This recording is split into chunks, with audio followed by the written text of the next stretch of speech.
Bienvenue dans le monde d'Antoine BM, le podcast de ceux qui veulent créer un système au service de leur liberté. Je partage avec toi des idées pour vivre de ce qui te passionne, des conseils pour simplifier ton quotidien, être plus efficace et accomplir davantage avec moins, des opinions pour penser différemment, sortir du moule et vivre une vie de choix. Le podcast est dispo sur toutes les plateformes, alors pense à t'abonner, allons-y. Bonjour, alors aujourd'hui on va continuer à parler un petit peu du sujet qu'on a inauguré hier, le fait de travailler sans ordinateur ou en tout cas de mener une petite révolution comme ça dans sa vie si on est entrepreneur, si on a un projet.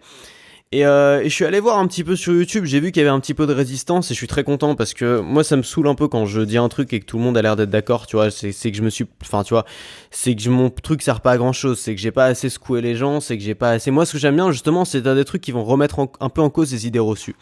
Et s'il y a bien un truc que moi j'ai découvert cette année, c'est que le travail était un vrai tabou.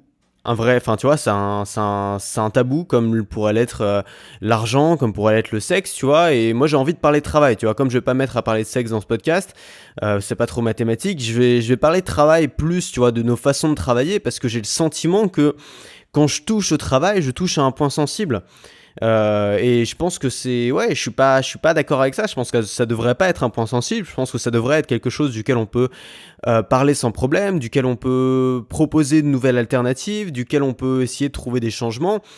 Et ouais, pour moi, la preuve de ça, c'est que le travail a énormément changé en fonction des époques. Tu regardais il y a 500 ans, le travail, c'était d'être plié en deux dans un champ.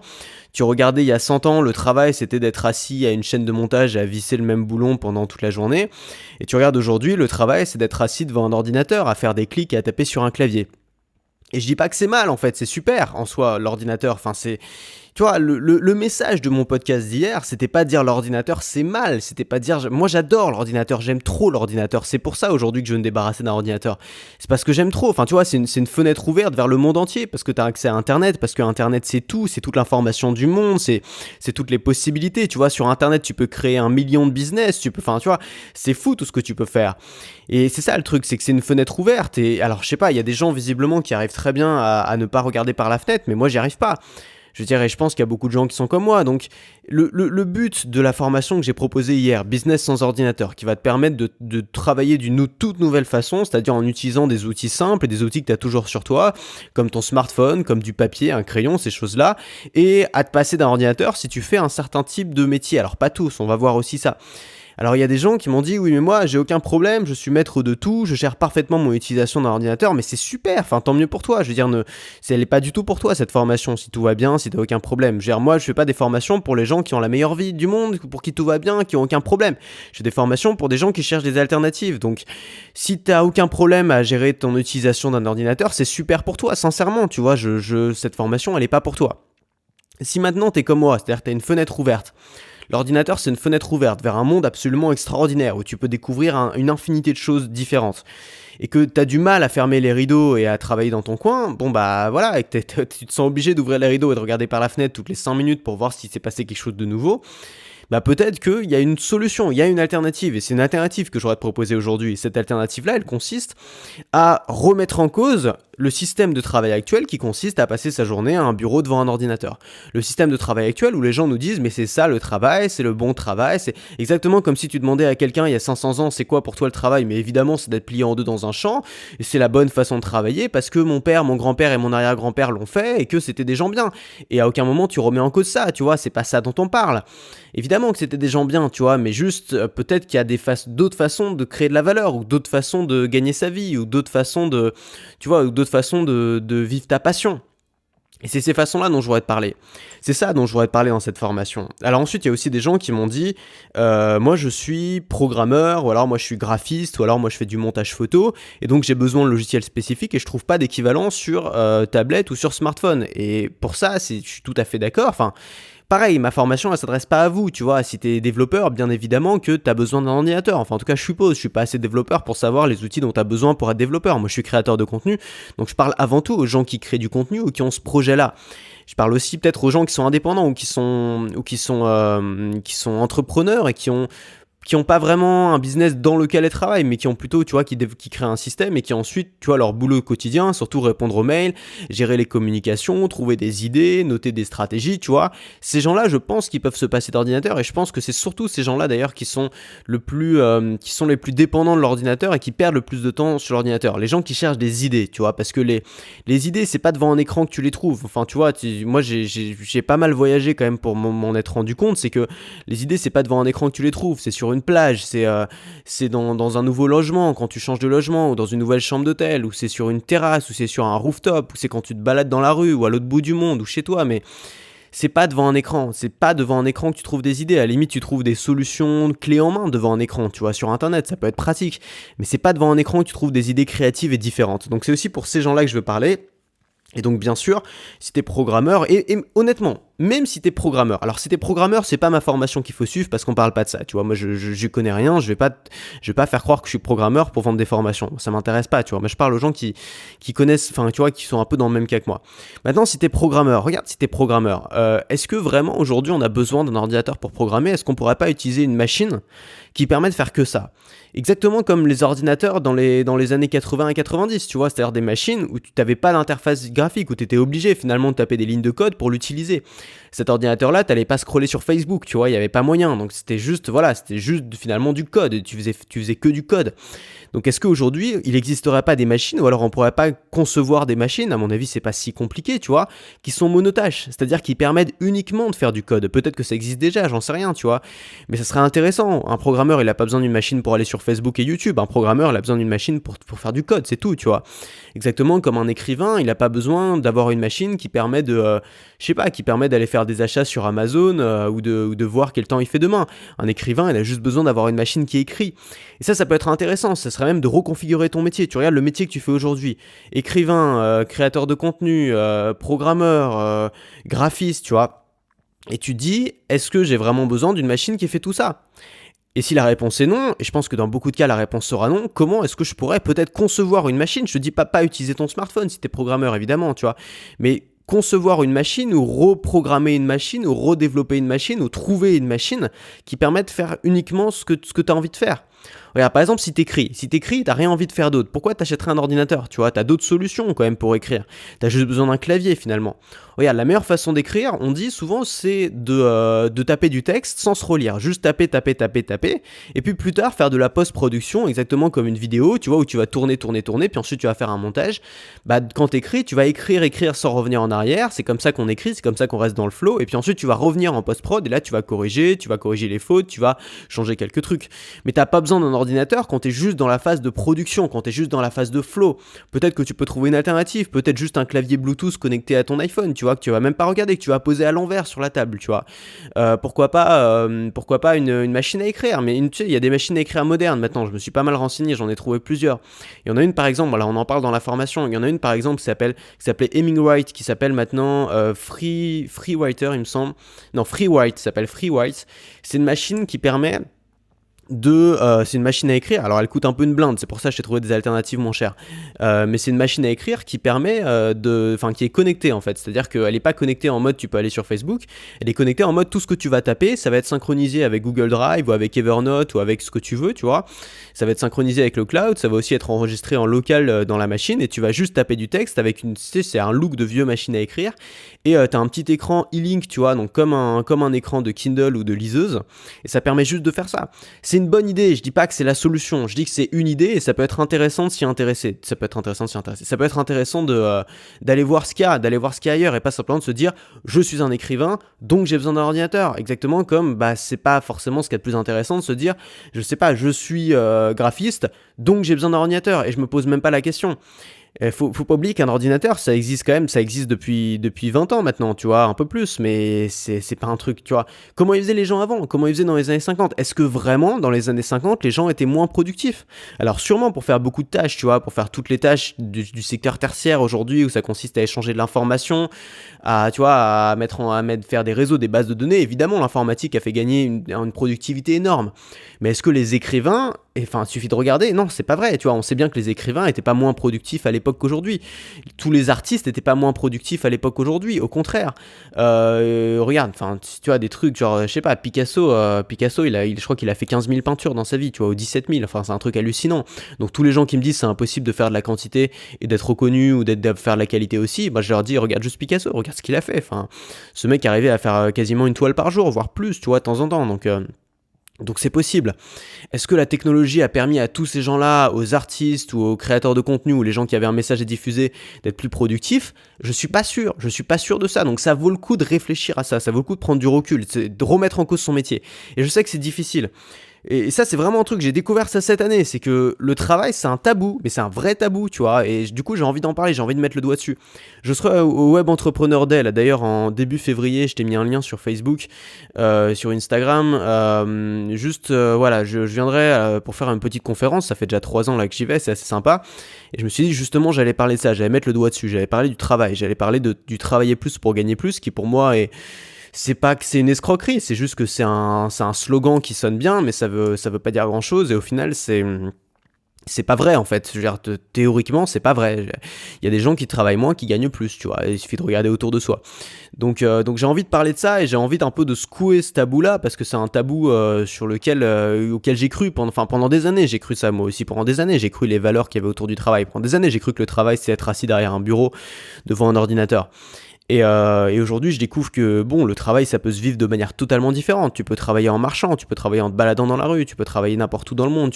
Et même souvent, si tu fais un travail créatif, ça va t'aider de sortir de chez toi. Ça va t'aider de ne pas être attaché à cet ordinateur. Et la vision aujourd'hui qu'on peut avoir d'un digital nomade, tu vois, le principe du digital nomade, c'est que c'est un gars qui peut travailler n'importe où dans le monde. Pourquoi ce serait lié absolument à un ordinateur ? Pourquoi on aurait besoin d'un ordinateur ? Et pourquoi finalement, tu regardes, pour avoir voyagé dans des endroits où il y a beaucoup de digital nomades, tu vois, comme à Chiang Mai ou à Ho Chi Minh, tu te rends compte, tu as des cafés, tu vois, style Starbucks, qui sont remplis de mecs devant un ordinateur. Tu as des immenses espaces de coworking. Alors ça peut être bien, il y a des gens qui travaillent beaucoup mieux dans ces endroits-là, je suis pas en train de juger qui que ce soit, tu vois, chacun fait comme il veut. Mais la question que je me pose moi, en tant que travailleur nomade aussi, c'est de me dire, est-ce que j'ai vraiment eu envie d'arrêter d'être salarié ou d'arrêter de travailler, tu vois, de travailler dans un bureau pour me retrouver dans un coworking devant un ordinateur finalement. Est-ce que c'est pas un peu la même chose ? Alors ok, tu travailles plus pour un patron, tu travailles pour des clients, mais est-ce que ça revient pas un petit peu au même de se retrouver, même à l'autre bout du monde, dans une immense salle climatisée avec 50 autres mecs devant un ordinateur ? Est-ce que finalement il n'y a pas des manières un peu plus fun ? Et c'est un jeu tout ça, faut pas le prendre au sérieux, c'est un jeu. Tout ça c'est un jeu, tout ce que je te propose c'est un jeu, c'est tester des nouvelles choses, tester des alternatives.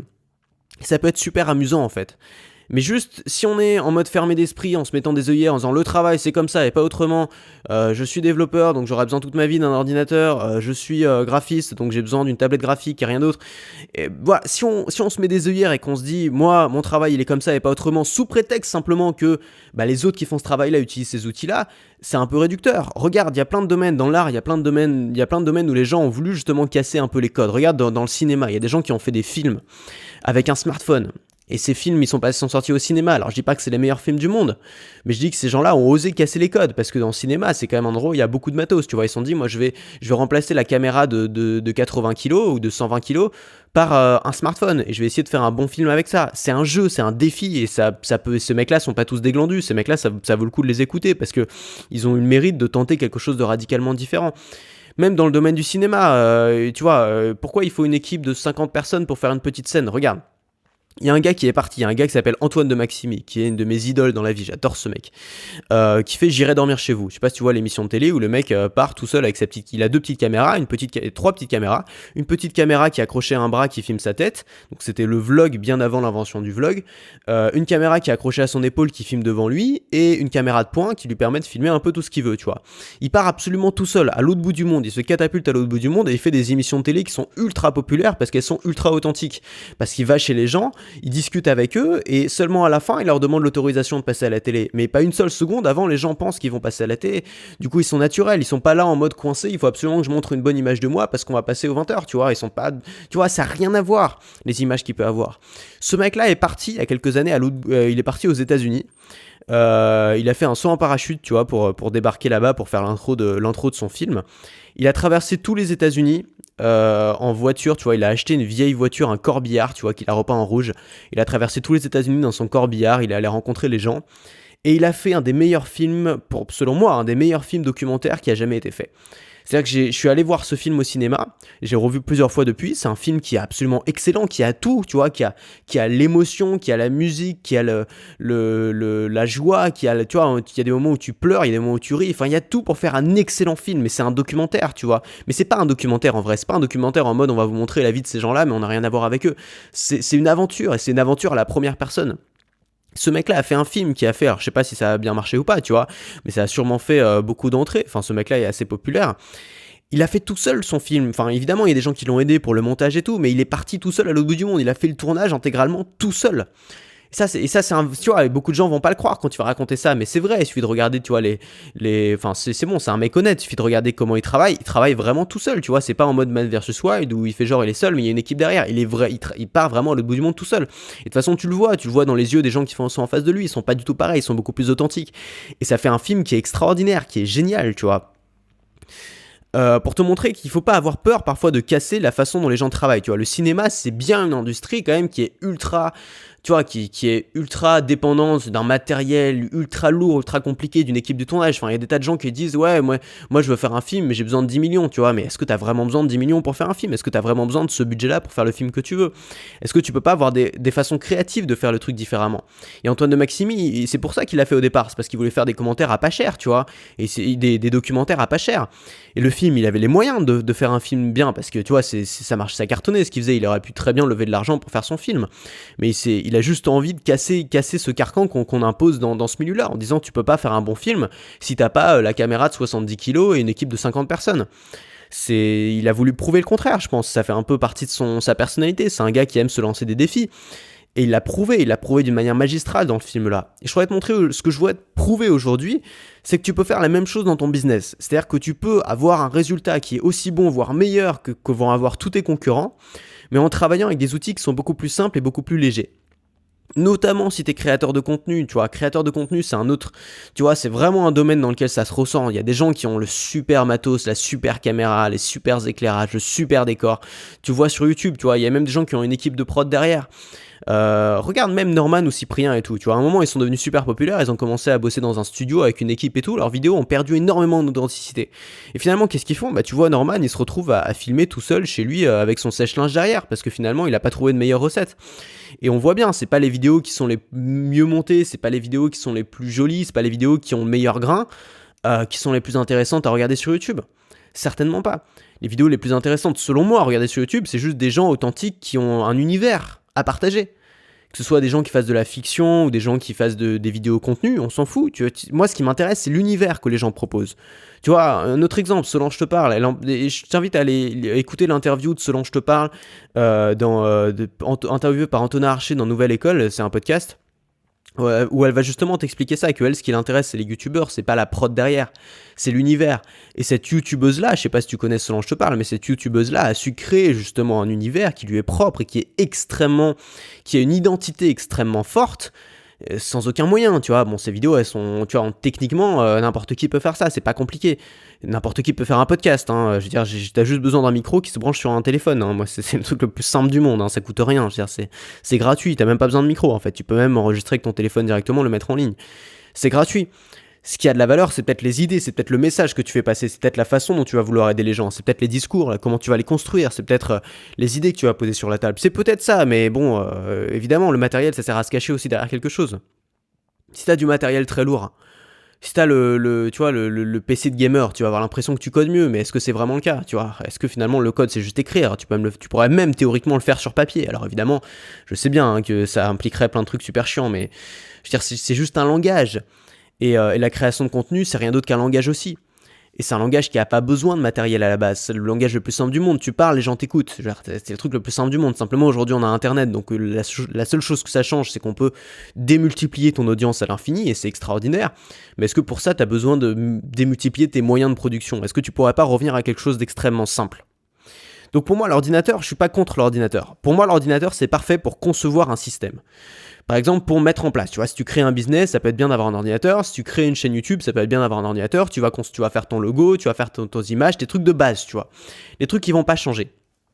pour ça, tu vas pouvoir utiliser un ordinateur. C'est un peu comme un robot, tu vois, sur un robot industriel, tu vois, un truc que tu vas configurer une fois, puis ensuite c'est lui qui va serrer les boulons, tu vois, pendant 2 ans, il va le faire.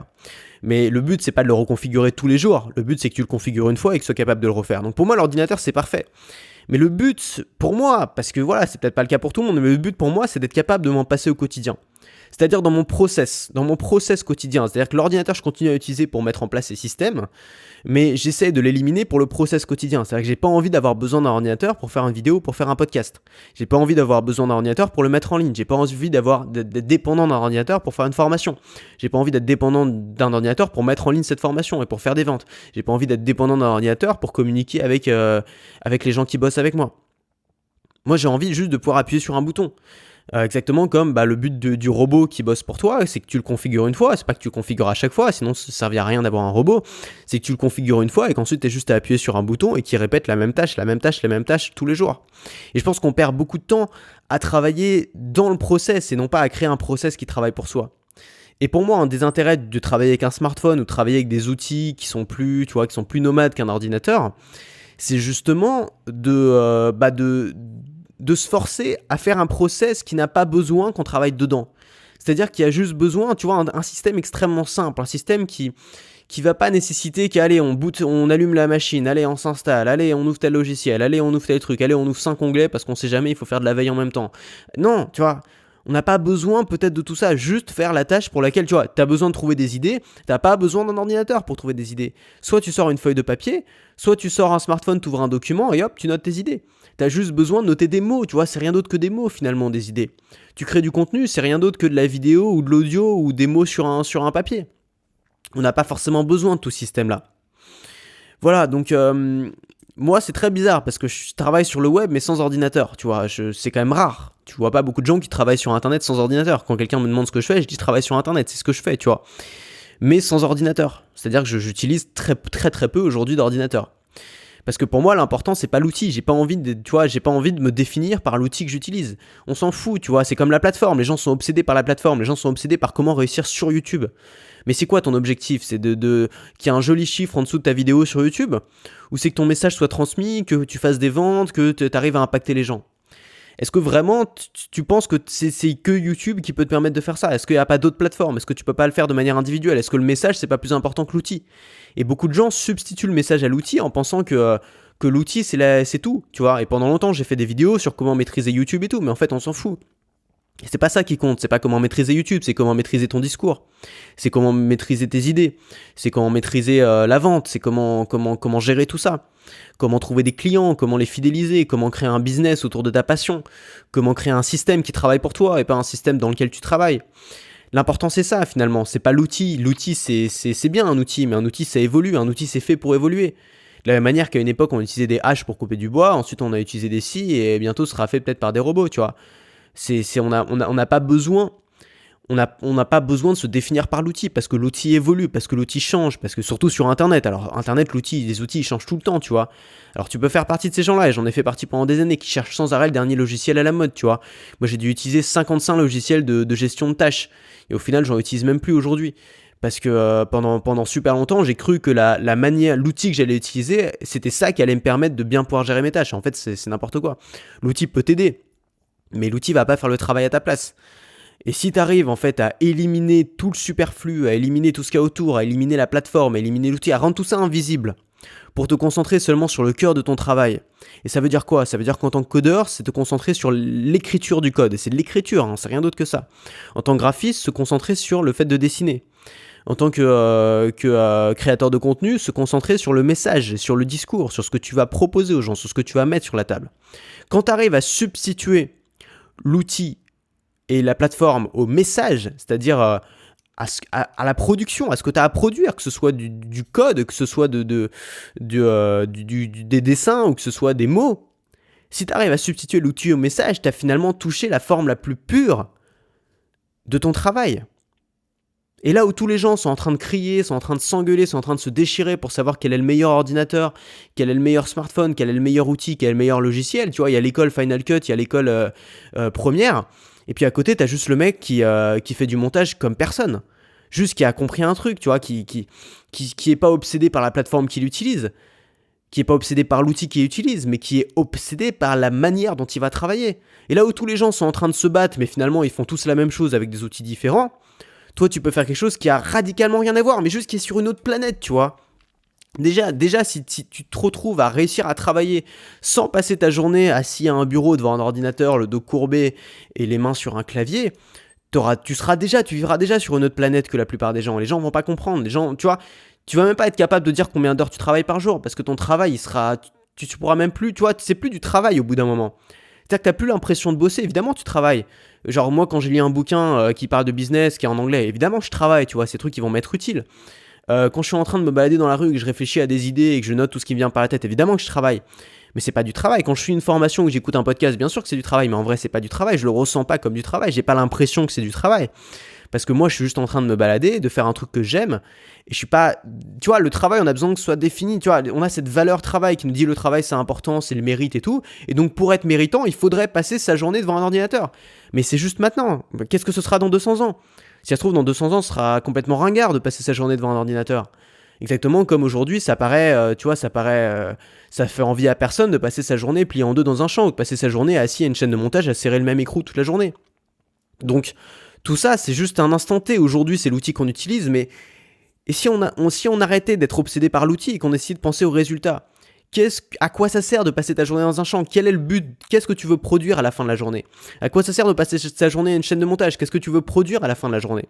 À quoi ça sert de passer sa journée devant un ordinateur ? Qu'est-ce que tu veux produire à la fin de la journée ? Et si tu arrives à avoir le même résultat que les autres, mais en travaillant 4 fois moins, sans utiliser les mêmes outils et en ayant une vie qui est finalement beaucoup plus agréable, où tu sais même plus, tu regardes par la fenêtre, c'est tu sors dans la rue, tu vois, tu sors, tu vois la lumière du jour. Ça peut être intéressant, ça peut être un défi intéressant. Et c'est ça que je voudrais te proposer dans la formation.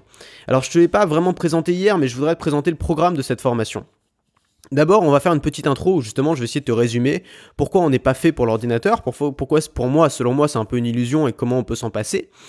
Ensuite, tu vas pouvoir télécharger la mind map sous plusieurs formes, hein. Donc il y a le format MindNote, format PDF, format FreeMind, donc selon les outils que tu utilises, qui va te permettre d'avoir accès à tous les outils qu'on partage. Ensuite, on va voir la boîte à outils du travailleur libre. Donc ça, c'est une liste de tous les outils dont tu vas avoir besoin quand tu auras vendu ton PC sur eBay ou pas, on s'en fout, tu vois. Mais tous les outils dont tu vas avoir besoin quand tu auras plus de PC pour travailler, donc les outils physiques matériels. Évidemment, ça dépend de ce que tu fais. Et ensuite, on va vraiment s'attaquer au smartphone et on va voir comment tu peux passer beaucoup moins de temps sur ton ordi en utilisant un autre outil qui est un outil quand même beaucoup plus simple qui est le smartphone. On va avoir 47 applications pour tout faire sur son smartphone. Donc 17 applications pour prendre des notes, comment communiquer sans pression, des tas d'applications aussi pour créer du contenu sans ordinateur, c'est possible. Comment diffuser son message sans même toucher un clavier, aussi des applications pour tout, pour s'organiser, pour gérer son argent, pour faire les factures, pour automatiser tout un tas de choses que tu peux automatiser dans ton business. On va voir comment faire ça sans même ouvrir un ordinateur, sans même ouvrir un clavier, juste avec ton smartphone, et sans se laisser... Pour moi, le smartphone, ça reste plus facile à contrôler que l'ordi, tu vois, parce que ok, tu l'as toujours sur toi, mais tu peux contrôler les applications que tu vas avoir dessus. Et tu vois, moi j'ai pas Facebook, donc tu vois, je suis pas tenté de scroller, genre, tu vois, il faudrait que j'installe l'application, donc je le fais pas. Sur un ordinateur, c'est à une lettre, tu vois, il suffit de taper F et t'arrives sur Facebook. Donc c'est quand même autre chose.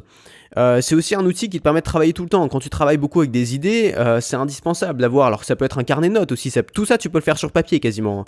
Tous les conseils que je te donne à faire avec un smartphone, c'est des trucs souvent que tu peux faire aussi sur papier si tu préfères travailler sur papier. Moi, je préfère travailler sur smartphone pour une raison simple, c'est que ça te permet de gérer des bases de données, d'avoir toujours tes informations avec toi. Tu vois, tu peux pas forcément me balader avec 15 carnets. Avec un smartphone, tu peux le faire, mais tu peux aussi le faire avec du papier si tu préfères travailler avec du papier. Ensuite, on va voir comment passer une journée sans ordinateur. Donc, je vais t'accompagner un peu, tu vois, je vais t'emmener avec moi. On va passer une journée ensemble et tu vas voir comment arrêter de stresser et commencer à savourer. On va pas physiquement passer une journée ensemble, mais dans la formation, je vais t'expliquer pas à pas comment moi j'organise mes journées.